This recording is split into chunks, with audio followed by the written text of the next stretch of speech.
Por 2 dias, a família de Juliana acreditou que ela estava viva. Ela respondia mensagens, justificava ausências, mas não era ela.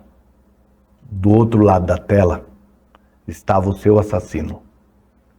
Juliana, 37 anos, uma filha, uma mãe, uma mulher com uma história silenciada. Olá, eu sou Nasser Imadi e você está no Vozes Silenciadas. Hoje nós vamos falar de uma história que não deveria ter terminado assim. Juliana Landim, 37 anos, vítima de feminicídio. O agressor é alguém que já fez parte da sua vida, o ex-marido. Juliana, enfermeira do hospital de base do município de São José do Rio Preto, uma mulher dedicada a salvar vidas, cuja própria vida foi interrompida no lugar onde ela deveria se sentir segura, na sua casa. Há pouco mais de um ano, Cícero Gomes Lima foi condenado a 30 anos de prisão em júri realizado em São José do Rio Preto. Você vai ver agora como essa história foi apresentada, mas preste atenção, lembre-se, nenhuma matéria consegue contar tudo. E olha, foi enterrado hoje cedo no cemitério de Nova Granada o corpo da enfermeira Juliana Landim Simão, morta dentro de casa em Rio Preto.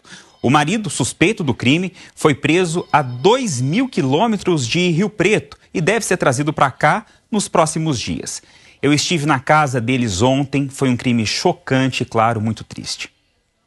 O corpo foi encontrado num apartamento no 2º andar deste prédio no bairro São Manuel, em Rio Preto. Segundo a polícia, a vítima, Juliana Landim Simão, de 37 anos, foi estrangulada até a morte com uma abraçadeira de nylon. Estava amarrado as pernas, os braços, estava com uma boca tapada com uma fita, né, que é de bastante aderência. E provavelmente aí a causa morte dela foi enforcamento, né, esganadura. O corpo só foi encontrado porque a vítima era enfermeira no hospital aqui perto e não apareceu para trabalhar. Parentes acharam estranho o sumiço e vieram aqui, arrombaram a porta. Quando entraram, descobriram que ela já estava morta. O principal suspeito do crime é o marido da enfermeira, que não aceitava a separação do relacionamento de 7 anos. Já foram para o juiz, já divorciaram e ela deu tempo de 3 meses para o meu cunhado sair para fora de casa. Ele não era uma pessoa agressiva, também era muito trabalhador, mas ele não aceitava o divórcio. Só que a família já estava preocupada, porque ele não saía de casa, né? A gente queria que ele fosse embora. E o último dia dele sair, o prazo era agora dia 19. A polícia acredita que, pelo estado em que o corpo foi encontrado, Juliana já estava morta há dias. E quem respondia as mensagens de texto pelo celular era o marido, se passando pela enfermeira. O casal tem uma filha de 5 anos que está de férias na casa dos avós maternos em Nova Granada. Cícero Eldo Gomes Lima foi preso no município de Ibuíque, Pernambuco, quase 2.000 quilômetros de Rio Preto. Na residência a gente fez a busca lá, não localizou o veículo dela, que a gente jogou no sistema de informação nosso, com o apoio da Polícia Rodoviária Federal, com o apoio da DIG daqui de Rio Preto. A gente conseguiu identificar o veículo, localizar que ele passou lá no estado de Alagoas, e com isso a gente tinha conhecimento que ele é da região lá do Nordeste, para o estado do Pernambuco, e aí com o apoio das polícias de lá, o indivíduo foi detido, foi preso lá no estado do Pernambuco. O inquérito está só começando. Depois vira processo na justiça. Mas, se condenado, Cícero Eldo Gomes Lima pode pegar até 30 anos de prisão.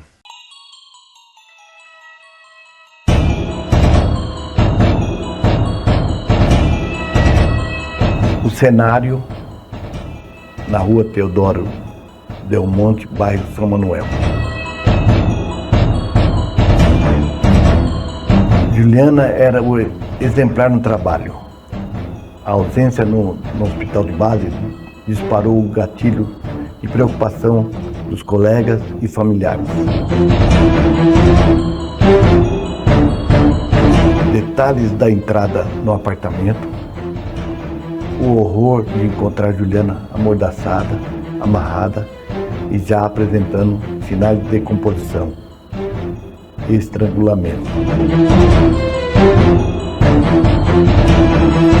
A brutalidade do crime e o roubo do carro para a fuga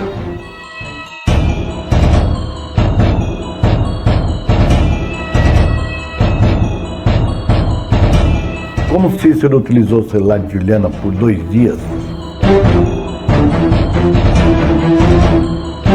leitura de trechos da entrevista da irmã Fabiana Landim, a angústia de ligar e receber apenas textos curtos como resposta. O controle que se estende além da vida. Ele não apenas matou, ele assumiu a identidade dela para ganhar tempo na fuga. A informação de que ele espalhou fotos do casal enquanto cometia o crime, ou logo após, tentando criar uma narrativa de amor passional, ou posse,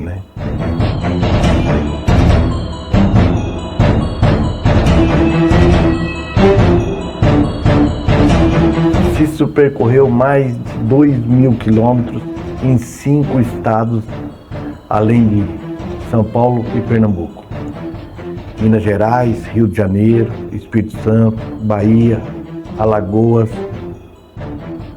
com o carro da vítima.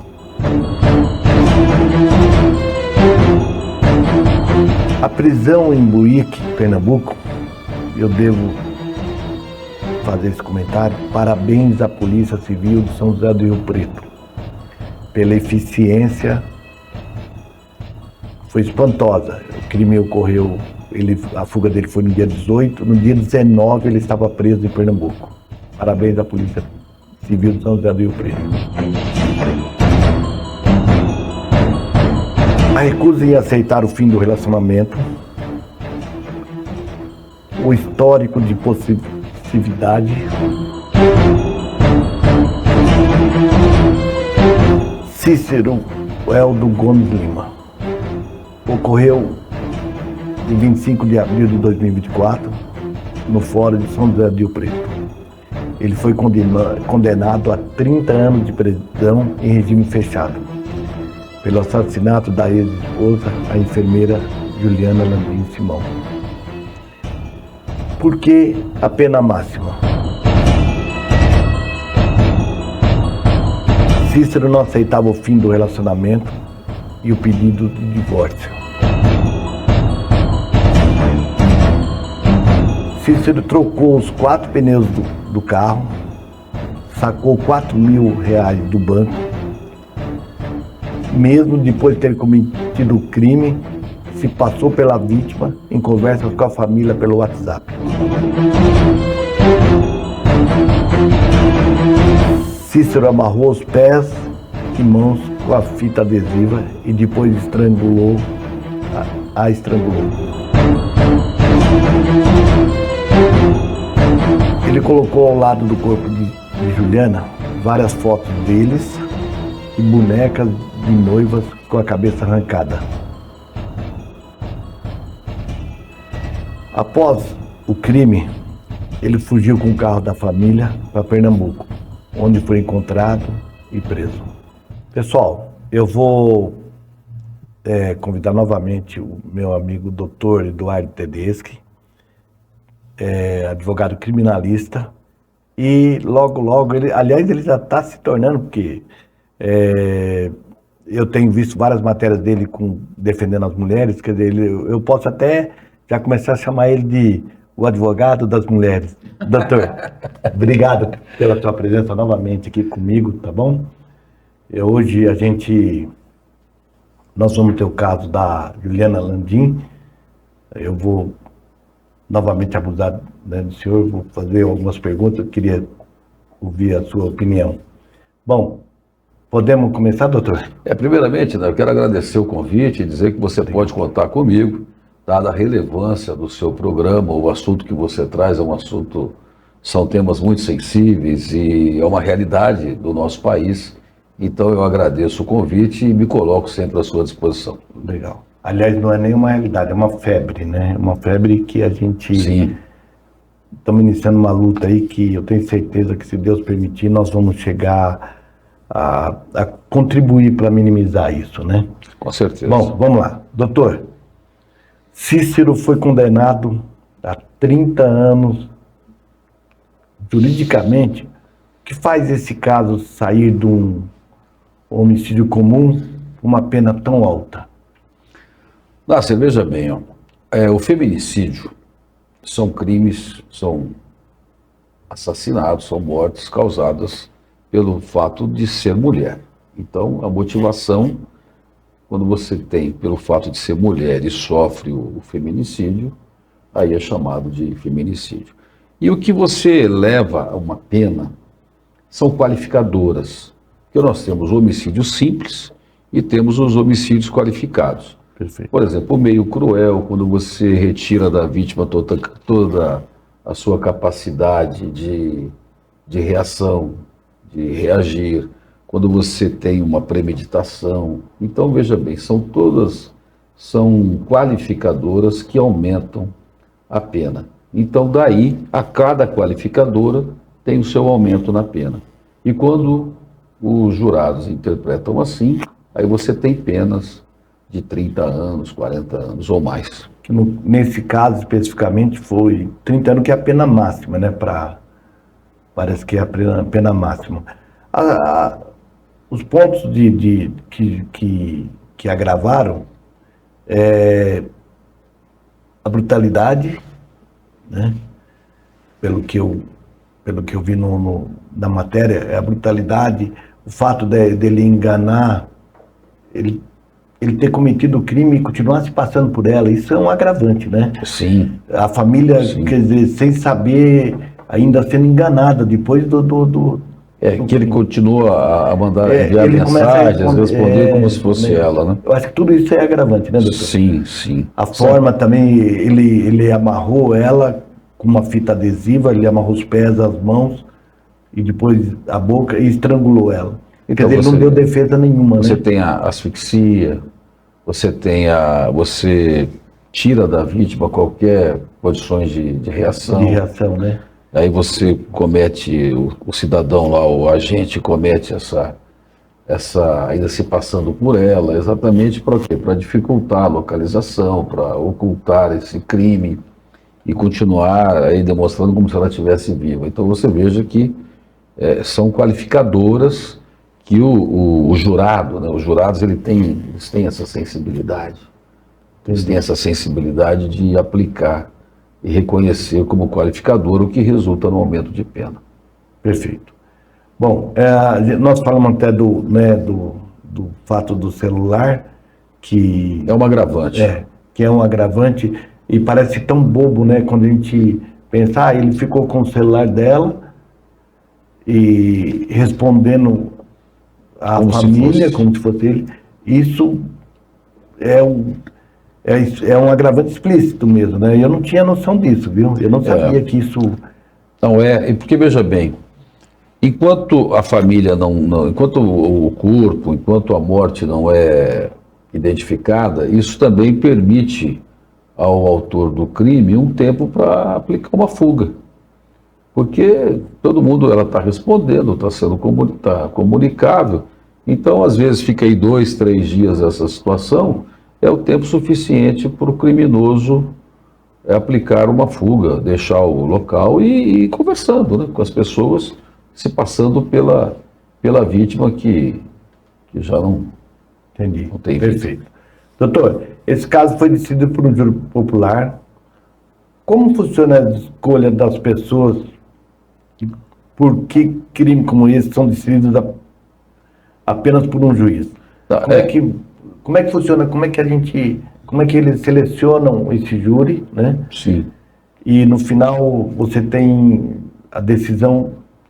Veja bem, toda comarca ele tem um corpo de jurados. Ok. Que são pessoas da sociedade, geralmente são pessoas bem conceituadas na sociedade, moralmente, pessoas que têm ali uma conduta ilibada, são médicos, professores, funcionários públicos, Entendi. são trabalhadores. Então são pessoas comuns que têm uma boa conduta, uma conduta ilibada.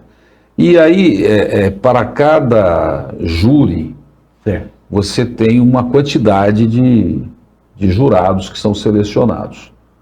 Aí, a defesa pode aceitar ou não, conforme ele é sorteado. Então, a justiça convoca lá um número X de jurados, e aí é feito um sorteio por nome. Aí, a defesa pode aceitar ou recusar, e a acusação também. Aí se forma o corpo de júri depois que já foram rejeitados ou aceitos.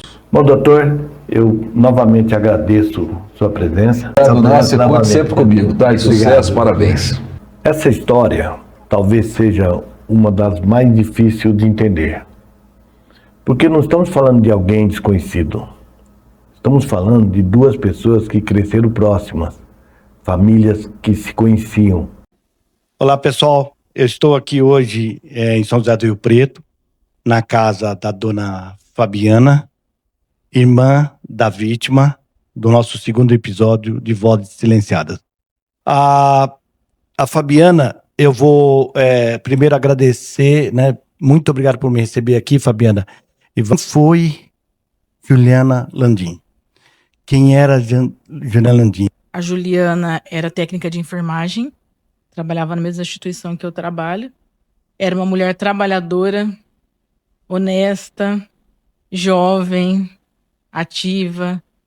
Foi casada por aproximadamente quase 10 anos. Estava divorciada há uns 6 meses aproximadamente. Como ela conheceu? Ele é daqui da cidade, vocês estavam em Nova Granada. Conta um pouquinho da história para mim. A Juliana e o Cícero foram namorados. O Cícero foi o primeiro namorado da Juliana. Nós viemos todos de Nova Granada. Éramos vizinhos. A família dele, a minha família. A Juliana era adolescente, começaram a namorar. Então, quando eles começaram a namorar, quantos anos ela tinha? Ela tinha aproximadamente quase 17 anos de idade.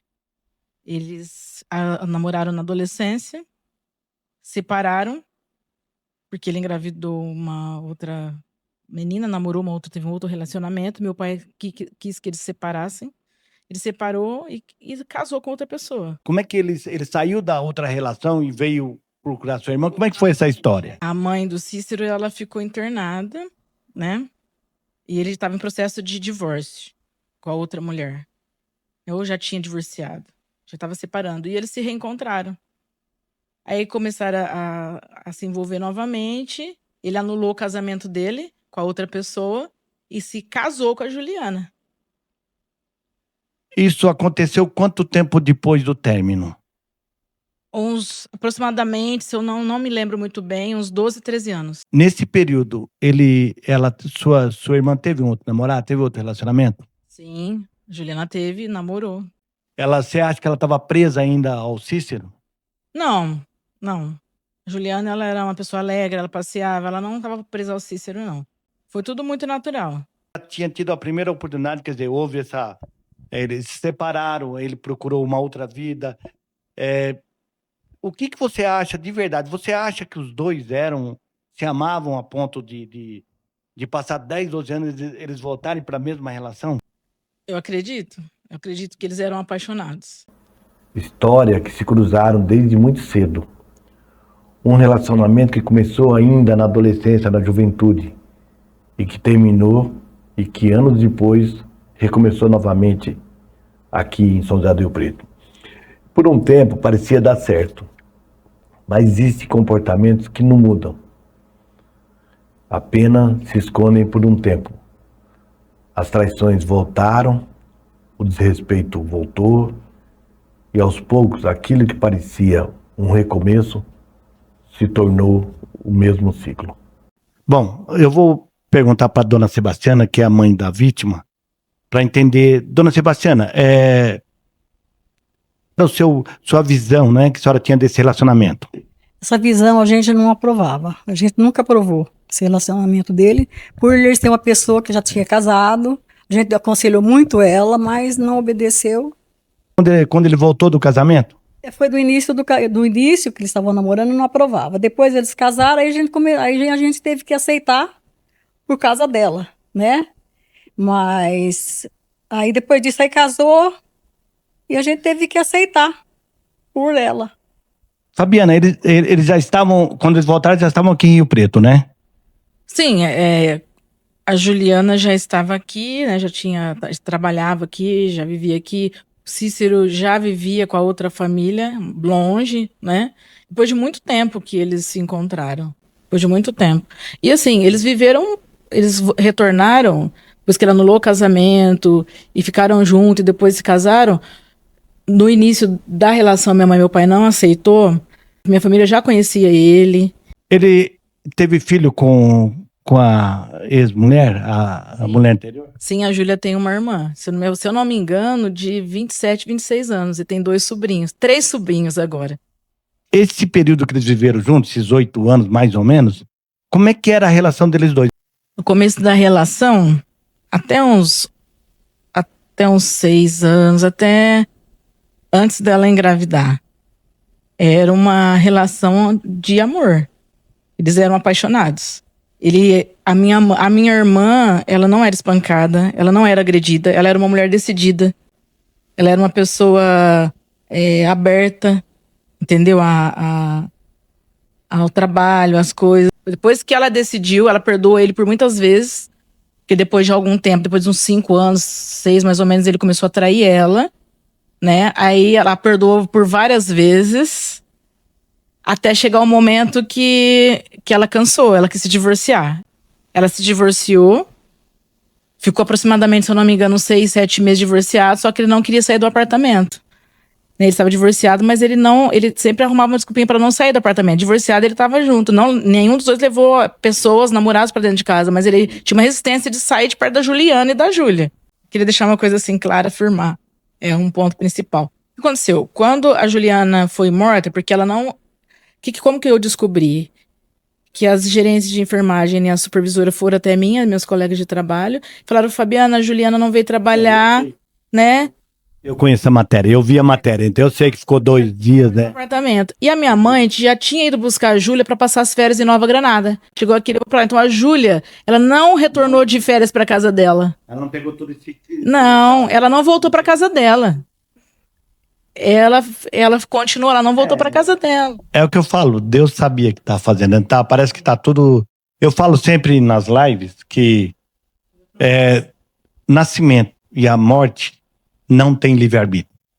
Não tem, não existe livre-arbítrio para nascimento e morte. Eu sinto muito pela Juliana, que é o amor da minha vida até hoje, é minha irmã, minha única e verdadeira irmã. E muito pelo meu pai, que era o grande exemplo, a primeira paixão, o primeiro amor da minha vida. Porque ele foi... A Júlia foi a vítima principal de toda essa situação. Eu sinto muito por 1 segundo de falta de pensamento do Cícero. Podia ter sido diferente. Ele poderia estar bem com a namorada dele, a Juliana ela viva bem com o namorado, e a Júlia, que foi a maior vítima, né, além da minha mãe, do meu pai e eu, ela foi a órfã. Ela ficou sem tudo. Na verdade, ela ganhou uma nova mãe, né? E eu, pelo que eu tô vendo, é uma mãe maravilhosa. Deixa eu te fazer uma pergunta, voltando pro caso da Júlia ainda. Ela foi para casa dos seus pais em Nova Granada. Você conversou com seu esposo e vocês foram lá buscar ela? Vocês tiveram como é que foi essa conversa com seus pais? Porque ela estava sob os cuidados dos avós, né? Sim. Como é que você conversou? Como é que você se posicionou a respeito disso? Foi no período da pandemia, né? Foi 2020. Juliana morreu em 2019 e 2020. Meu pai ficou muito doente, né? Por conta disso, meu pai era um pai e mãe. E ele chorava, ficou depressivo. Ele só chorava. Na pandemia eu não conseguia ir até eles. Quando teve um momento que eu fiquei muito angustiada, eu fui para Nova Granada. Eu via ele só no vídeo aqui, pelo celular, via só um quadradinho. De repente, me deu uma angústia, eu precisei de ir pra Nova Granada pra ver eles de perto. E meu marido: Fabiana, você vai pra Nova Granada, você não sabe esse vírus, não precisa ver meu pai, minha mãe, que eu tô angustiada. Quando eu cheguei lá, eu vi que meu pai tinha emagrecido 46 quilos. Aí eu peguei ele com urgência, levei pro hospital de base, foi feito exames, tudo dele, revirou, descobriu um adenocarcinoma gástrico nele, foi uma cirurgia, foi um sucesso, fez uma redução de estômago. Só que no 4º dia dele ir pro quarto de alta, ele deu uma parada cardíaca e morreu. Ele entrou essa doença dele foi psicossomática devido à morte da Juliana. Meu pai era um pai e mãe, se fosse comigo que tivesse acontecido, seria da mesma forma. E depois que meu pai faleceu, na outra semana, nós fomos buscar minha mãe e a Júlia em Nova Granada para vir morar conosco em Rio Preto. Deixa eu pegar o posicionamento da dona Sebastiana também. Dona Sebastiana, quando eles já casaram, né? Sua filha tinha o costume de vir aqui conversar contigo? Ela chegou a confidenciar alguma coisa para a senhora, de alguma coisa que ela estava insatisfeita? Ela chegou a falar alguma coisa para a senhora? Não, ela nunca falava pra gente. Ela tinha medo de falar pra gente o que acontecia, mas a gente percebia que não estava nada bem. Quando a Júlia nasceu, você, na sua opinião, Fabiana, a relação deles piorou? Depois que a Júlia nasceu, no início do nascimento da Júlia foi normal, mas depois ele começou novamente. Ele era mulherengo, o defeito dele é que ele era mulherengo. Um rapaz muito bonito, a minha irmã era linda também, mas o defeito dele era mulherengo. Ele teve a Júlia, ele começou novamente a trair a minha irmã. Aí foi o momento que a minha irmã começou a ficar desgostosa. Então, até os 6 anos da Júlia, os últimos anos dela, que eles tiveram uma menina, né? Nesse relacionamento, menina linda, maravilhosa, que hoje é minha filha. Eu consegui a adoção dela. Eu casei sabendo, eu e meu marido, nós somos estéreis. Nós casamos sabendo que nós não podíamos ter filhos, né? E eu casei ciente, ele também. E já fazem 25 anos que nós somos casados. E a Júlia, depois que tudo aconteceu, toda essa tragédia aconteceu, a Júlia viveu com meus pais em Nova Granada por aproximadamente quase 2 anos. Eu fiquei tive muito cuidado de tirar a Júlia de perto dos meus pais, porque a Júlia sempre foi nossa. A nossa família foi sempre muito unida. Se você permitir, não sei se é possível, já que você é uma mãe adotiva, isso está legalmente, está no papel, né? Fabiana, você me permite falar com a Júlia? Então tá. Juliana tentou fazer o que muitas mulheres tentam, seguir em frente. Ela pediu o divórcio, ela escolheu sair, e foi exatamente nesse momento que a violência apareceu com mais força. Isso nos mostra algo que muita gente ainda não entende. Nem toda história começa com violência, mas muitas terminam quando alguém não aceita perder o controle. Não era sobre amor, gente. Era sobre posse. E quando alguém acredita que o outro pertence a ele, a separação pode se tornar um gatilho perigoso. 2 famílias foram destruídas, uma vida interrompida e uma criança que cresce com essa ausência. Pessoal, eu tô aqui com essa gatíssima Júlia, filha da vítima, da Juliana, né? Mas eu quero, na verdade, Júlia, primeiro eu preciso saber assim, você tem quantos anos, que escola você estuda, que ano você está? Eu sou a Júlia, eu tenho 13 anos, faço 14 em julho, aqui agora, e eu estudo no Ressurreição, eu tô no 8º ano. Você foi adotada pela Fabiana, pela sua tia. Como é que você tem você leva isso naturalmente hoje? Você se sente filha dela mesmo? Antes é mais difícil, aí agora, tipo assim, foi passando os anos, a gente foi se entendendo. Hoje, tipo assim, quando eu vou dar testemunho, às vezes eu falo da minha vida, eu conto da minha vida pras pessoas. E quando eu vou contar, eu confundo minha mãe com a minha tia. Eu falo, minha mãe, eu tô falando da minha tia. Tipo, já virou minha mãe, já virou parte de mim, assim. Eu amo muito minha mãe, meu pai, meu tio, minha tia, né? Que hoje são meus pais. Eu considero muito eles. Eles tiveram um papel, assim, de pai e mãe. Eu falo que, assim, Jesus na minha vida, ele não deixou faltar nada. Porque quando eu achei que eu tinha perdido tudo, ele reconstruiu minha vida, tipo, do zero. Eu nunca senti essa falta desse amor de pai nem de mãe. Porque o que eu mais tive na minha vida foi estrutura. Quando eu achei que eu tava, tipo, perdida, Jesus colocou pessoas na minha vida. Ele colocou minha avó na minha vida, que foi uma mãe pra mim. Ele colocou minha tia na minha vida, que é uma mãezona pra mim. Meu pai, meu tio, que, assim, cuida de mim como se eu fosse filha dele. Eu sou apaixonada por eles. E nunca me faltou nada. Eles foram minha base ali em tudo. Você já no que você quer ser? Eu quero ser delegada federal. Eu tenho, tipo assim, muito dividido. Eu quero ser delegada federal, mas também vem psicologia na minha cabeça. é muita coisa, tipo, muito diferente. Mas eu tenho muito em mente ser delegada. Júlia, eu tô muito feliz em conhecer você, viu? Obrigado por ter me ajudado aqui também. E, ó, eu vou te falar que Fabiana ganhou uma benção mesmo, viu? Menina maravilhosa, pegada a Deus, que é muito importante, porque com 13 anos, as meninas de hoje com 13 anos tá pensando em outras, né? Em outras coisas. E você pensa em Deus, isso é muito bacana, viu? Obrigado, viu? Eu que agradeço, muito obrigada. Por isso, essa não é só uma história sobre o que aconteceu. É sobre entender que sair também pode ser um momento de risco. E que os sinais nem sempre estão onde as pessoas esperam.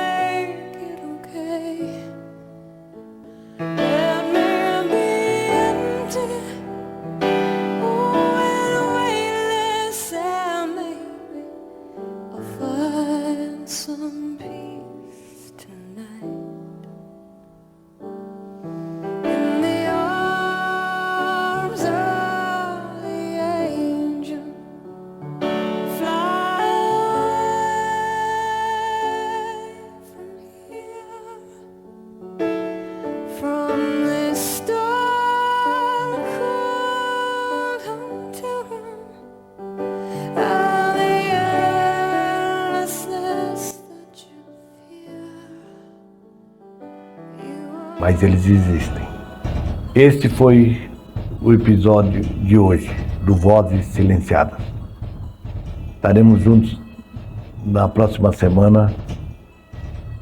Até mais.